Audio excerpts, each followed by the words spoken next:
தமிழ்நாடு அரசு சென்னை மற்றும் அதன் சுற்றுவட்டார பகுதிகளில் பல்வேறு மாவட்டங்களில் பட்டா இல்லாத புறம்போக்கு நிலங்களில் வசிப்பவர்களுக்கு பட்டா வழங்கும் திட்டத்தை செயல்படுத்தியுள்ளது.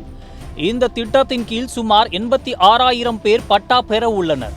குறிப்பாக சென்னை, காஞ்சிபுரம், திருவள்ளூர், செங்கல்பட்டு மாவட்டங்களில் 32 கிலோமீட்டர் தொலைவில் குடியிருப்பவர்களுக்கு அவர்களின் நீண்ட கால ஆக்கிரமிப்பு நிலையை தீர்த்து பட்டா வழங்குவதற்கு அரசின் ஒப்புதல் பெறப்பட்டுள்ளது. மேலும் மதுரை, நெல்லை போன்ற மாநகராட்சிகள் மற்றும் நகராட்சிகளிலும் மாவட்ட தலைநகர பகுதிகளிலும் 86,000 ஏழை எளிய மக்களுக்கு பட்டா வழங்க நடவடிக்கை மேற்கொள்ளப்படுகிறது.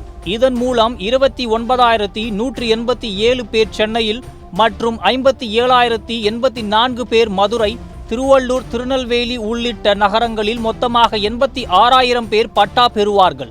இந்த பட்டா வழங்கும் நடவடிக்கையை 6 மாத காலத்தில் முடிக்க மாநில அளவில் மற்றும் மாவட்ட அளவில் 2 குழுக்களையும் தமிழ்நாடு அரசு அமைத்துள்ளது. பட்டா வழங்குவது தொடர்பான தமிழ்நாடு அரசு வழிகாட்டி நெறிமுறைகள் வெளியிடப்பட்டுள்ளன. இதில் நீர்நிலை, மேய்ச்சல் நிலம், கோவில் நிலம் மற்றும் உரிமையாளர் அடையாளம் காணப்படாத நிலங்களில் வசிப்பவர்களுக்கு பட்டா வழங்கப்படாது. சென்னையில் 10 ஆண்டுகளுக்கு மேல் வசிப்பவர்களுக்கு மற்றும் பிற பகுதிகளில் 5 ஆண்டுகளுக்கு மேல் வசிப்பவர்களுக்கு பட்டா வழங்கப்படும். 3 லட்சத்திற்கும் குறைவான ஆண்டு வருமானம் உள்ள குடும்பங்களுக்கு இலவசமாக பட்டா வழங்கப்படும். இது தவிர சென்னையில் 32 கிலோமீட்டர் தொலைவில் ஆக்கிரமிப்பு செய்து நீண்ட காலமாக குடியிருப்பவர்கள் அந்த ஏரியாவில் உள்ள பெல்ட் ஏரியாவில் 6 மாதத்திற்குள் பட்டா பெறுவார்கள்.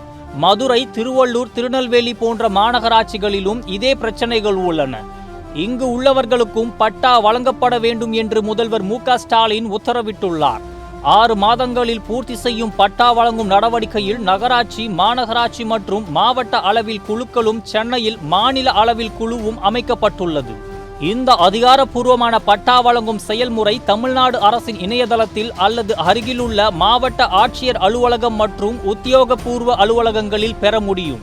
இந்த விண்ணப்பத்திற்கு தேவையான ஆவணங்களாவது குடும்ப அட்டை, ஆதார் அட்டை, 3 லட்சம் ரூபாய்க்கு குறைவான வருமானம் உள்ளதற்கான ஆவணம், நிலத்தில் வசித்து இருந்த ஆதாரங்கள் போன்றவை தேவைப்படுகின்றன. விண்ணப்பம் பூர்த்தி செய்து அங்கு சம்பந்தப்பட்ட அதிகாரிகளிடம் தாக்கல் செய்ய வேண்டும். விண்ணப்பத்தின் நிலையை இணையதளம் அல்லது அலுவலகத்தில் சமர்ப்பிக்கலாம்.